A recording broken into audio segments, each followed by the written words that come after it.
Bismillahirrahmanirrahim. Innal hamdalillah nahmaduhu wa nasta'inuhu wa nastaghfiruh wa na'udzu billahi min shururi anfusina wa min sayyiati a'malina. May yahdihillahu fala mudhillalah wa may yudlilhu fala hadiyalah. Asyhadu an la ilaha illallah wahdahu la syarikalah wa asyhadu anna Muhammadan abduhu wa rasuluh. Allahumma salli wa sallim wa barik ala nabiyyina Muhammad wa ala alihi wa sahbihi ajma'in. Amma ba'd. Faqad qala Allah ta'ala fil Qur'anil Karim, a'udzu billahi minasy syaithanir rajim. Wa azzim fin nasi bil hajji ya'tuka rijalan ala damiri ya'tina min kulli fajjin amik. Jamaah salat subuh yang sama-sama dirahmati Allah, marilah pada kesempatan ini kita kembali memanjatkan puji dan syukur kehadirat Allah Subhanahu wa taala karena atas berkat limpahan rahmat, taufik dan hidayahnya di subuh hari ini kita kembali bisa beraktivitas untuk mengabdikan diri kita kepada Allah Subhanahu wa taala. Salawat dan salam kepada junjungan kita Nabi besar Muhammad sallallahu alaihi wasallam beserta keluarga, para sahabat, tabi'in dan pengikut-pengikutnya insyaallah sampai kelak yaumil qiyamah. Jamaah yang dirahmati Allah, pada peristiwa kali ini kita kembali menyaksikan pelaksanaan ibadah haji di Makkahul Mukarramah, dan insyaallah siang ini akan melaksanakan wukuf di Arafah. Peristiwa haji ini tidak terlepas dari tiga sosok manusia, yakni Nabi Ibrahim alaihi salam, Siti Hajar dan Ismail alaihi salam. Ada dua nama yang paling banyak disebut orang di atas permukaan bumi ini, dan nama itu akan selalu abadi sampai menjelang kiamat. Ketika manusia masih melaksanakan ibadah sholat, nama ini akan selalu disebut. Wa tarakna alaihim fil akhirin. Allah sengaja mengabadikan nama ini untuk orang-orang yang datang kemudian. Kita termasuk orang-orang yang datang kemudian, dan nama itu diabadikan dan selalu kita sebut di dalam salawat Ibrahimiyah, di dalam tahiyat kita, di dalam bacaan tahiyat kita ada kalimat Allahumma salli ala Muhammad wa ala ali Muhammad kama sallaita ala Ibrahim wa ala ali Ibrahim. Nama Ibrahim inilah yang pertama kali dalam sejarah yang diminta oleh Allah Subhanahu wa taala untuk memanggil manusia untuk datang beribadah haji. Dan kenapa Nabi Ibrahim termasuk nama yang selalu diabadikan namanya bagi orang-orang yang datang kemudian? Karena ternyata Ibrahim adalah nabi yang paling banyak menghadapi ujian dan cobaan dan selalu taat kepada Allah. Kita ketahui inilah nabi yang paling banyak menjelajahi negara untuk menyebarkan dakwah tauhid. Beliau lahir di negeri Irak, Babilonia, kemudian berhijrah ke Mesir. Dari Mesir beliau menuju Syria, dari Syria beliau menuju Palestina, dari Palestina beliau berhijrah ke Arab Saudi hari ini, Makkahul Mukarramah. Udah berapa negara yang dia jelajahi untuk menjalani apa yang diperintahkan oleh Allah Subhanahu wa taala. Dan puncak perjalanan hijrah Nabi Ibrahim itu ketika beliau harus meninggalkan negeri Palestina menuju Makkatul Mukarramah. Dan perjalanan yang cukup panjang dari Palestina menuju Mekah ini ditempuh lebih dari 1 bulan. Dan Ismail masih berada dalam gendongan Siti Hajar. Sampai-sampai Siti Hajar istri Rasulullah bertanya, "Wahai Ibrahim, kenapakah kita harus meninggalkan negeri Palestina ini menuju Makkah? Negeri yang masih kering kerontang tanpa pepohonan, hanya terdiri dari batu." Lalu bertanya kembali Siti Hajar, tapi Ismail tidak menjawab. Ketika Siti Hajar bertanya kembali, "Wahai suamiku Ibrahim, apakah ini perintah Allah?" Ketika Ibrahim menjawab, "Iya, ini perintah Allah." Ketika mendengar ini, Siti Hajar dengan ikhlas menerimanya. Sampai perjalanan ini ditempuh di suatu tempat yang namanya di dalam Al-Quran disebut Bakkah. Bakkah itu hari ini disebut Mekkah. Ketika sampai di tempat itu, Ibrahim menitipkan istri dan anaknya di padang pasir yang kering kerontang tanpa manusia,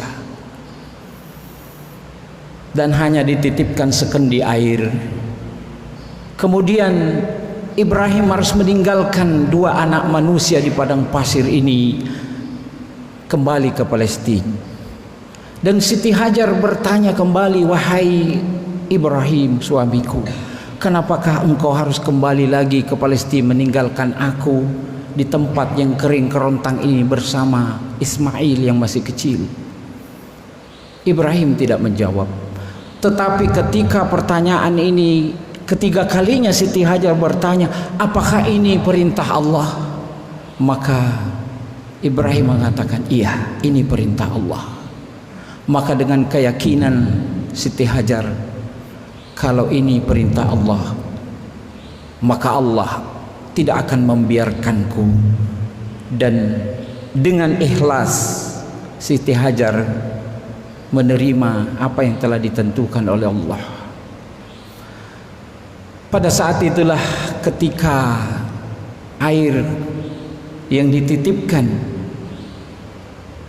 oleh Ibrahim telah habis, maka Siti Hajar dalam keadaan panik harus berlari dari Bukit Safa dan Marwah. Berkali-kali berlari-lari kecil. Itulah yang hari ini disebut dengan sa'i. Sebanyak 7 kali bolak-balik antara Bukit Safa dan Marwah hanya untuk mencari setetes air.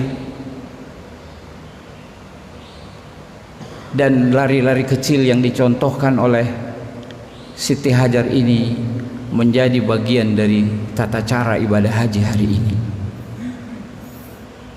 Pada saat itulah ketika di bekas kaki Ismail meronta-ronta, ada isyarat dari malaikat bahwa di situ ada air. Dan ketika Siti Hajar menyaksikan itu, maka berteriaklah Siti Hajar dengan kalimat "Zami, Zami", mengalirlah, mengalirlah, berkumpullah, berkumpullah. Akhirnya air itu berkumpul, mengalir sampai hari ini. Itulah yang disebut dengan air Zam-Zam. Meskipun sempat sekian ratus tahun air Zam-Zam tidak muncul karena ditutup oleh orang-orang Zurhum beberapa abad yang lalu. Jemaah yang dirahmati Allah, ketika usia Ismail menjelang balik, falamma balaga sa'yu, Ibrahim datang untuk menziarahi, untuk menjenguk kembali istri dan anaknya. Ada yang mengatakan di usia 12 tahun Ibrahim menemui Ismail dan Siti Hajar. Karena pada saat itu dia bertemu, saking rindunya Ibrahim berpeluk-pelukan dengan anaknya, anak yang dicintainya, yang sempat ditinggalnya beberapa tahun. Pada saat itulah pada malam ke-8 Zulhijjah yang disebut dengan malam Tarwiyah, Ibrahim bermimpi. Dan mimpi pertama dianggap sebagai bunga-bunga tidur saja oleh Ibrahim. Tapi anehnya mimpi itu datang kembali pada malam yang kedua. Dan malam yang ketiga mimpi itu datang kembali pada malam 10 Zulhijjah. Sehingga Ibrahim bertanya dan menyampaikan mimpinya ini kepada anak yang dicintainya dengan kalimat, qala ya bunayya inni ara fil manam inni azbahuka fanzur maza tara. Wahai anakku, wahai buah hatiku, aku telah bermimpi untuk menyembelihmu. Fanzur maza tara, kira-kira bagaimana pendapatmu? Ketika Ibrahim menerima wahyu dalam bentuk mimpi ini, Ibrahim tidak langsung mempraktekkan apa yang dia dapatkan, tetapi justru mengajak diskusi anaknya dan bertanya, bagaimana pendapatmu? Dia berdialog dengan anak yang dicintainya, dan anaknya pun menjawab Ismail, ya abatif'al tu'maru satajiduni insyaallahu minas sabirin. Wahai ayahku, kalau itu memang perintah Allah, aku siap menjalani perintah itu, dan niscaya engkau akan menyaksikan aku akan menjadi orang-orang yang sabar. Inilah jawaban Ismail yang luar biasa ketika ditanya oleh bapaknya yang akan disembelih adalah Ismail itu.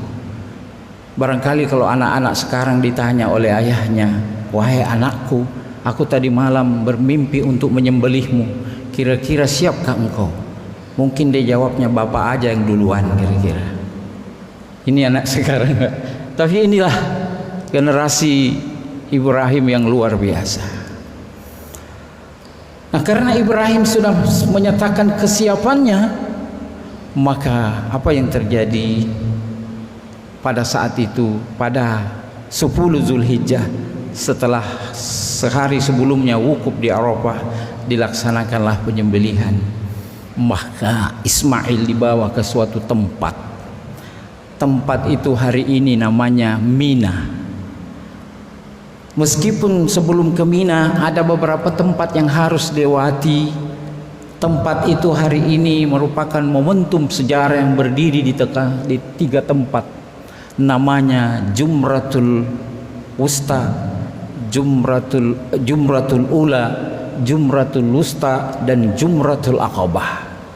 Tempat-tempat ini ternyata tempat melontarnya Ibrahim dan Siti Hajar ketika iblis datang menggoda agar jangan sampai dilaksanakan penyembelihan itu.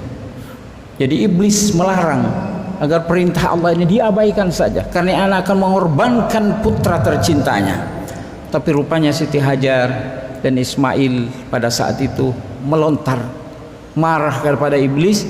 Itulah 3 tempat sebagai bukti tempat pelemparan Siti Hajar dan Ibrahim pada saat itu. Jamaah yang dirahmati Allah, maka ketika itulah terjadi penyembelihan, dan ada beberapa riwayat meskipun tidak ditemukan di dalam hadis, tapi disebutkan di dalam tafsir, beberapa tafsir, bahwa sebelum Ismail disembelih, beliau berpesan kepada ayahnya, wahai ayahku, ketika engkau nanti menyembelihku, pertajamlah pisau yang engkau akan gunakan untuk menyembelihku itu. Yang kedua, tutuplah wajahku agar engkau tidak kasihan menyaksikan nanti, dan sing-singkanlah bayumu agar percikan darah nanti tidak terpecik ke baju ayah dan bisa nanti menyedihkan ibuku.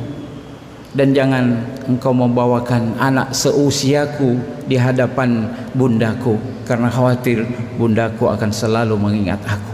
Itulah pesan yang kita temukan di dalam tafsir ketika Ismail akan disembelih. Dan ternyata ketika pertama kali pisau yang ditancapkan oleh Ibrahim ke leher Ismail itu ternyata mental, sampai-sampai Ibrahim tidak yakin jangan-jangan pisau ini tidak tajam, sehingga ditimpaskan ke batu, ternyata batu itu terbelah. Akhirnya dia coba kembali, ternyata apa yang terjadi? Malaikat datang membawa sembelihan. Itulah yang disebut dengan inna hazalah wal bala'ul mubin wa fadainahu bizibhin azim. Allah menggantinya dengan sembelihan yang besar. Dan Allah mengatakan qad saddaqtar ru'ya inna kadzalika najzil muhsinin. Hai Ibrahim, sesungguhnya engkau telah membenarkan mimpi itu. Begitulah kami membalas orang-orang yang baik, sehingga balasan diganti dengan kambing atau kibas. Dan ini dianggap sebagai cobaan yang besar bagi Nabi Ibrahim, sehingga nama Ibrahim inilah diabadikan namanya bagi orang-orang yang datang kemudian, sebagaimana firman Allah, wa tarakna alaihim fil akhirin. Kami abadikan nama Ibrahim untuk orang-orang yang datang kemudian. Kita ini termasuk orang-orang yang datang kemudian mengabadikan nama Ibrahim di dalam solat kita. Inilah sosok tiga manusia, Ibrahim sebagai teladan bagi ayah-ayah masa kini, dan Siti Hajar sebagai contoh teladan ibu-ibu masa kini, dan Ismail sebagai seorang remaja yang begitu pasrah dan taat apa yang diperintahkan oleh orang tua dan Allah Subhanahu wa taala. Sehingga dengan peristiwa ini maka malaikat menjadi kagum terhadap keluarga Ibrahim ini. Malaikat salut terhadap kepribadian tiga orang ini. Malaikat mengucapkan kalimat Allahu Akbar, Allahu Akbar, Allahu Akbar. Maka Ibrahim pun menjawab Allahu Akbar walillahil hamd. Inilah kalimat yang diucapkan oleh malaikat dengan kalimat Allahu Akbar, Allahu Akbar, Allahu Akbar. Disambut oleh Ibrahim dengan kalimat La ilaha illallah wallahu akbar. Dan disambut oleh Ismail kalimat terakhir dengan kalimat Allahu Akbar walillahil hamd. Inilah kalimat yang sering kita baca terutama di hari-hari Arafah ini. Mudah-mudahan Allah Subhanahu wa taala memberkati segala aktivitas kita, meridhoi segala kegiatan kita, dan mengabadikan selalu nama Ibrahim dan Muhammad Rasulullah sallallahu alaihi wasallam di dalam salat kita. Demikian, semoga bermanfaat dan menambah wawasan dalam berislam, untuk selalu menambah dan menuntut pengetahuan sebagaimana perjalanan sejarah Nabi Ibrahim sampai hari ini. Demikian akhirul kalam, billahi taufiq wal hidayah. Assalamualaikum warahmatullahi wabarakatuh.